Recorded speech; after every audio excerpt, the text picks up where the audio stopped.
In this presentation, we'll talk about affective disorders, androgens and affective disorders, perimenstrual syndrome, hormones and depression, postpartum depression, seasonal affective disorder, and eating disorders. An affective disorder is defined as either atypical behavior or mood and is found by an extreme in hormone expression.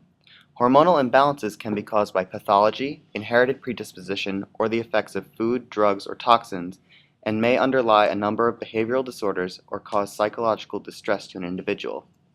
The three things required to show an affective disorder are face validity, which is how well the animal model resembles the human disorder, construct validity, which is the similarity of the underlying mechanisms of the disorder, or predictive validity, which is the expected responses to treatment that are effective in humans.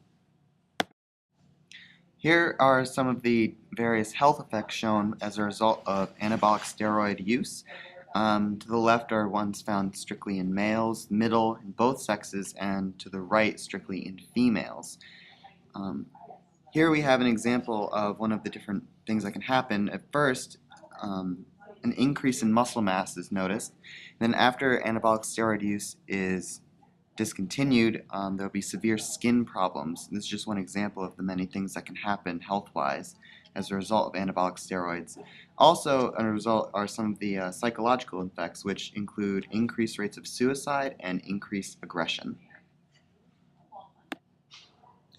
Perimenstrual syndrome, PMS, is the best-known behavioral phenomenon associated with hormones. Many clinical studies have shown an association between the changes experienced in steroid hormone concentrations during menstruation and the changes observed in the behavior and feelings of women. Physical symptoms include breast swelling and tenderness, bloating, acne, food cravings for sweet or salty foods, fatigue, headaches, cramps, and lower back pain. Behavioral symptoms include aggression, depression, anxiety, mood swings, inability to concentrate, and withdrawal from family and friends. PMS is a controversial topic. Feminist social scientists have said that the medicalization of menstruation places women in a sick role and questions their competence.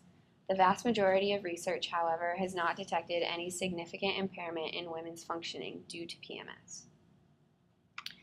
Menstruation occurs in three phases: the follicular phase, ovulation, and luteal phase. The luteal phase is the phase most commonly associated with mood changes caused by PMS. This phase is marked by an increase in progesterone blood concentration. Based on this correlation, many studies have been done in an attempt to find a positive correlation between progesterone levels and PMS symptoms. Studies have shown inconsistent effects of progesterone treatment and symptoms. Studies on estrogen have given similar results.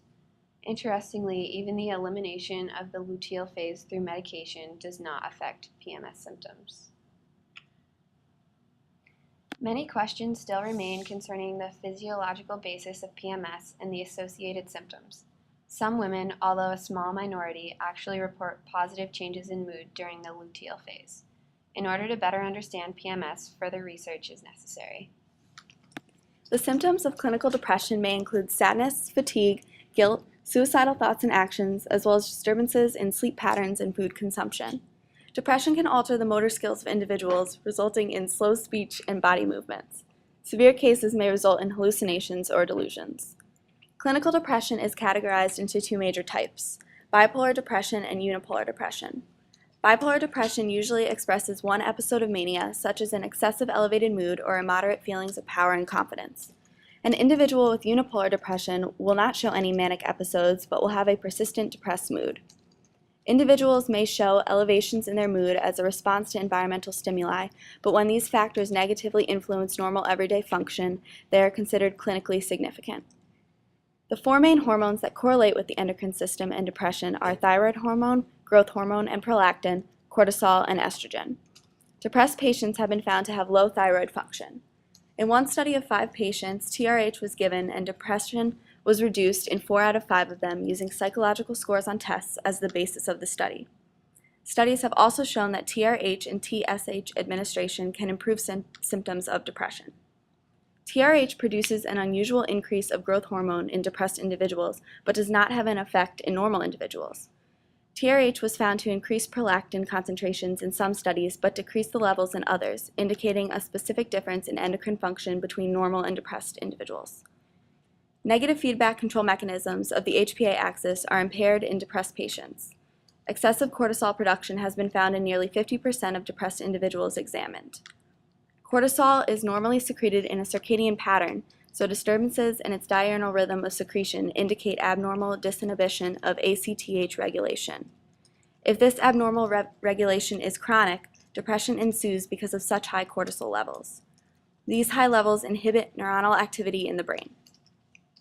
Depressed individuals may have had alterations in the neuroendocrine mechanisms crucial in feedback control in the HPA axis, but changes in hormone levels have yet to be determined as the result or cause of depressed moods. Low levels of estrogen have been connected to depression. In a double-blind study, 4 women with severe depression were given estrogen. 47% of patients decreased in mood when given the placebo treatment, but 90% treated with estrogen had a significant improvement in their mood. Seasonal affective disorder is characterized by severely depressed mood, anxiety, excess sleep, and other changes in behavior during the autumn and winter months. Women seem more affected by seasonal affective disorder than men, with a ratio of 3.5 women to 1 man affected. Individuals affected by this disorder experience severe depression beginning in October and November, but do not experience symptoms during the summer months. With the onset of summer, individuals revert back to elated behaviors, typically to the point of hypomania. A theory on the cause of seasonal affective disorder attributes the behaviors to a decrease in the amount of daily light exposure. In the winter, there is an increase in the levels of melatonin, along with a decrease in the levels of serotonin in humans. These chemicals help regulate a person's sleep-wake cycle, energy, and affected mood. Light exposure stimulates the production of serotonin, while the lack of light exposure stimulates the production of melatonin. A treatment for patients experiencing seasonal affective disorder uses the exposure of bright lights to individuals for a few hours in the morning. There appear to be 2 antidepressant effects. The first being the light treatment in the morning may decrease depression by correcting the individual's circadian rhythm. The second being the light exposure may contribute to a placebo effect which elevates the mood of patients. Light exposure affects both the onset time and levels of melatonin. Melatonin concentrations are higher during the night hours. Serotonin is converted to melatonin in the pineal gland.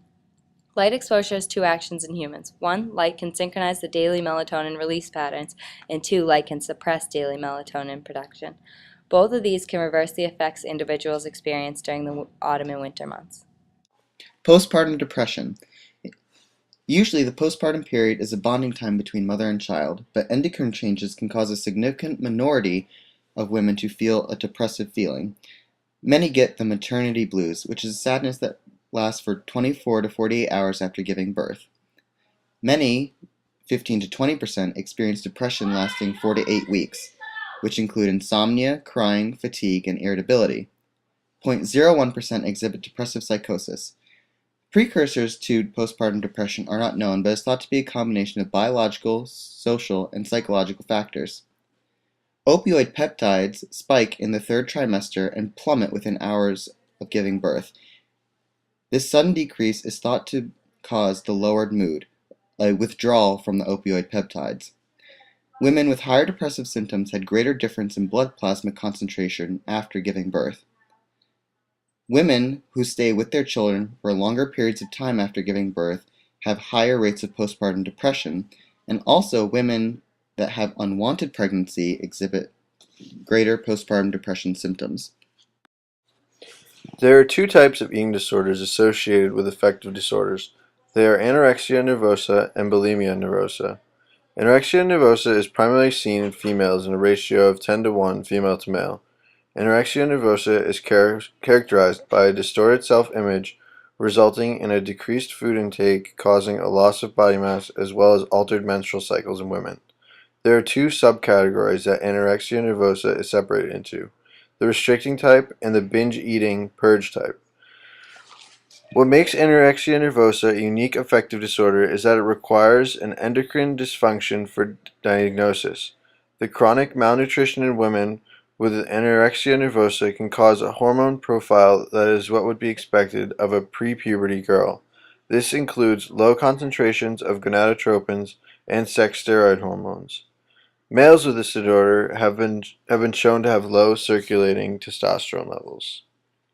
Bulimia nervosa also stems from an altered self-image and an irregular food intake pattern.